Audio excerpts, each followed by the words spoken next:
patah hati itu emang bukan sesuatu hal yang menyenangkan gitu, tapi sayangnya nggak ada obat gitu, nggak ada cure-nya gitu untuk kayak gimana ya caranya untuk mengudahi rasa patah hati ini gitu.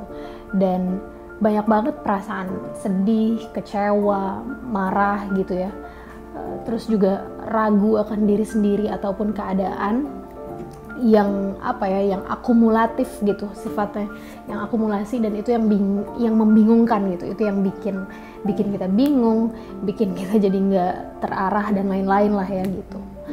Dan tapi satu hal sih yang harus diketahui sama kamu, aku, kita semua mungkin yang pernah patah hati ataupun sedang patah hati, kalau ini tuh sifatnya sementara sih gitu.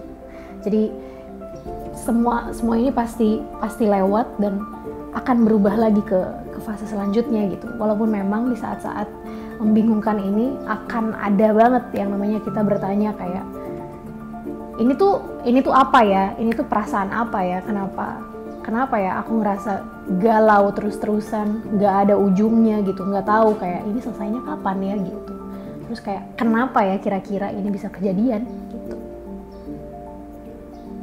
Di setiap proses, apapun itu prosesnya ya, mau itu proses patah hati dan ragu atau galau akan diri sendiri ataupun ke orang lain gitu, pasti kan ada proses yang namanya proses denial gitu. Proses yang tidak menerima, tidak mengakui keadaan yang dimiliki pada saat itu gitu. Dan aku pribadi, aku melewati proses itu gitu. Proses yang susah berdamai sama diri sendiri, yang ya to be honest sampai detik ini pun aku masih belajar gitu, masih berproses untuk berdamai sama diriku sendiri gitu. Bagi sebagian orang proses tersulit adalah merelakan, ya mengikhlaskan gitu. Terus juga bisa menerima gitu, bisa menerima entah itu keadaannya ataupun orangnya gitu. Dan kalau aku pribadi, proses yang paling sulit adalah ya proses mengiyakan, proses mengakui kalau memang ya harus dihadepin gitu, nggak bisa lari terus menerus gitu. Karena lari kan proses bisa dibilang itu juga denial gitu, fase denial gitu, fase yang nggak mau pokoknya nggak mau mengakui keadaan, mengiyakan keadaannya emang lagi kayak gitu sekarang gitu.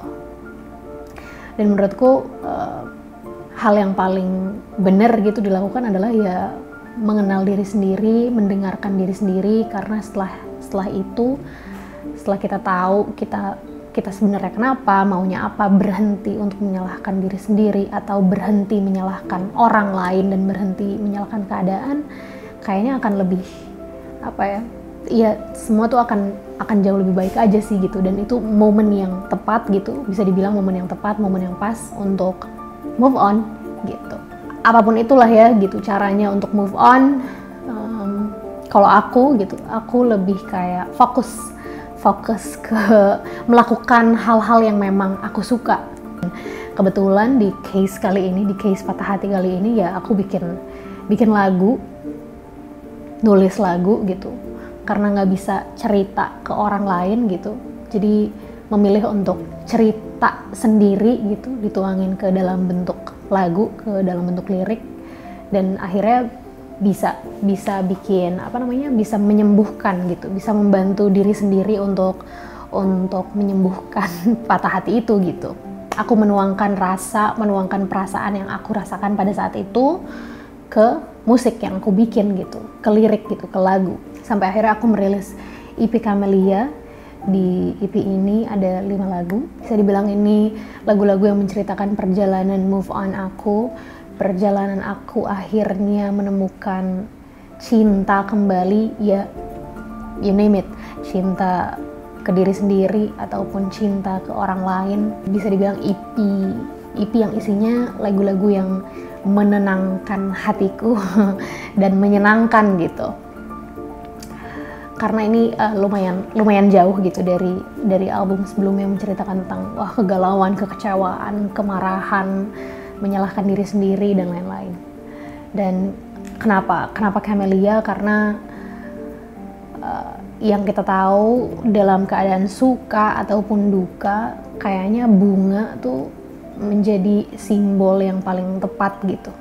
Bunga tuh selalu hadir gitu, dan lebih spesifik lagi, bunga camellia itu mengartikan love, affection, dan juga rasa kagum terhadap orang lain gitu.